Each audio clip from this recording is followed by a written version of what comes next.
అందరికీ నమస్కారం అండి. ఈరోజు మనం ప్రతి క్షణం విలువైనది, ఆ క్షణాన్ని ఎలా వినియోగించుకోవాలి అనే టాపిక్ గురించి మాట్లాడుకుందాం. మనం ఏ పని చేయాలనుకున్నా, ఏం మాట్లాడాలనుకున్నా ఆలోచించి చేస్తాం. అయితే ఈ ఆలోచనలు కొందరికి చురుగ్గా ఉంటాయి, మరికొందరికి మందకోడిగా ఉంటాయి. అలాగే మంచి చెడుల గురించి తర్జన భర్జనలు పడుతూ ఉంటాం. అవునా కాదా? బాగుందా, బాలేదా, తప్ప, ఉప్ప, నష్టమా, లాభమా, కష్టమా, ఇష్టమా అనుకుంటూ గంటల తరబడి ఆలోచిస్తూ కాలయాపన చేస్తూ సమయం వృధా అవ్వడం తప్ప మనకి ఒరిగేదేమీ ఉండదు. పైగా జీవితంలో వెనకబడిపోతాం. సహజ స్థితిగా ఉన్న బద్ధకాన్ని, భయాన్ని ఎప్పటికప్పుడు దరిచేరనీయకుండా చేసుకోవాలి. ఇది చెదపురుగు లాంటిది. మనిషి పైకి బాగానే కనిపిస్తాడు, లోపల ఇది తొలచి వేస్తూ ఉంటుంది. ఒక పని చేయాలనుకున్నప్పుడు, ఒక కార్యాన్ని సాధించాలనుకున్నప్పుడు ప్రమాదకరమైన మార్గాన్ని ఎంచుకోవద్దు. ఇలాగే ఇబ్బందిని కలిగించే పనులు చేయొద్దు. సమాజం పారే సెలయేరు లాంటిది, కొత్తదనాన్ని కోరుకుంటుంది. మార్పును ఆహ్వానించండి. ఈ కార్యంలో ఎదురయ్యే సమస్యలను ధీటుగా ఎదుర్కోండి.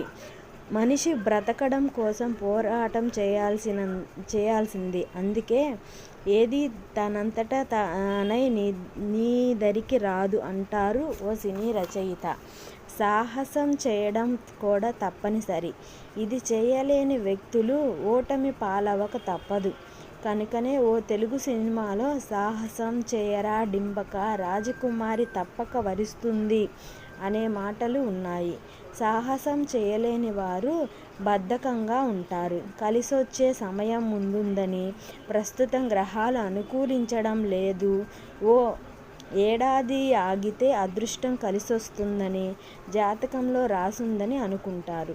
కొందరైతే శని వెంటపడుతుందని, అది పోతే గాని పరిస్థితులు ఇంతేనని భావిస్తూ ఉంటారు. చాలా తప్పు ఆలోచన ఇది.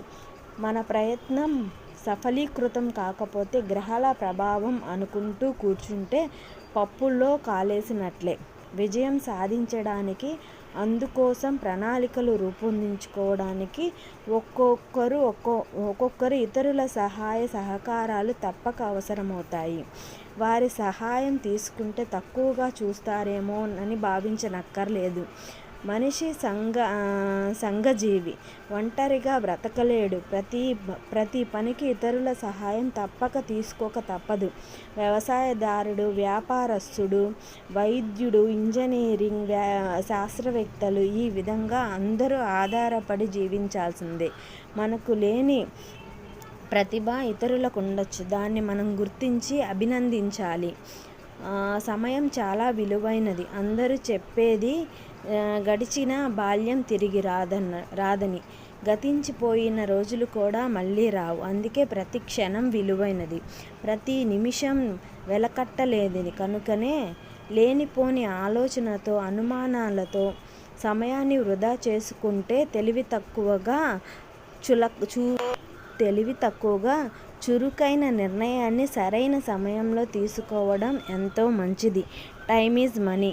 పోయిన డబ్బును సంపాదించుకోవచ్చు, గతించిన సమయాన్ని ఎవరు ఏనాడు పొందలేరు. అందుకే కాలాన్ని సద్వినియోగం చేసుకోండి.